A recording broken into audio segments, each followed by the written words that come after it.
ఉప్పు అండ్ ఆనపకాయ వేసి 2-3 గ్లాసులు వాటర్ వేసి కుక్కర్ పెట్టేస్తున్నాను. ఇందులో పసుపు వేసి కుక్కర్ 4-5 విజిల్స్ పెట్టేస్తాం. పన్నీళ్ళు ముందుగా పెట్టుకున్నాం కదా, వాటిని ఇందులో వేసేసుకున్నాం.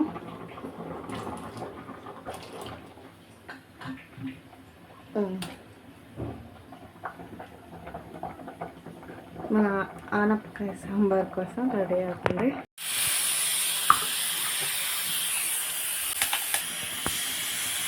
రోజులు అవుతూనే ఉంది. స్టవ్ ఆపేసుకున్నాం. మునగాకు,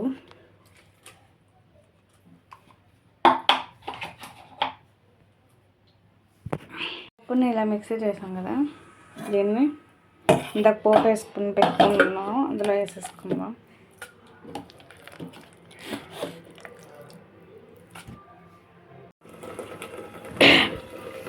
ఇందులో పంపేసుకుని కొంచెం బాయిల్ చేస్తున్నాం ఉల్లిపప్పు. ఇప్పుడు కొద్దిగా ఇందాక టామరెంట్ జ్యూస్ వాటర్ ఉన్నాయి కదా, అవి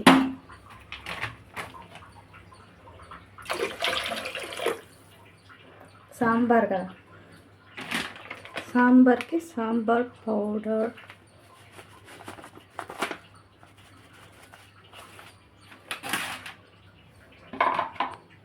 కొద్దిగా చిల్లీ పౌడర్,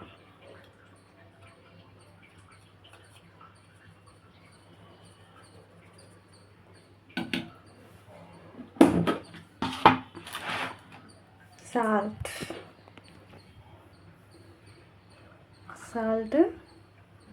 1 స్పూన్ సరిపోతుంది వేసిన పౌడర్కి.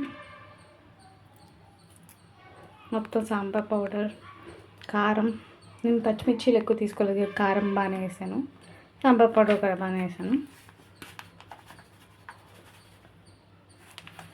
ఓకే, ఇప్పుడు ఇది బాయిల్ అవుతూ ఉంటుంది. ఒక 10 మినిట్స్ తర్వాత ఆనపకాయ ముక్కల్ని సపరేట్గా తీసి పక్కన పెట్టుకున్నాం కదా, దాన్ని కూడా ఇందులో వేసుకొని ఒక 10 మినిట్స్ బాయిల్ అవుతూ ఉండండి.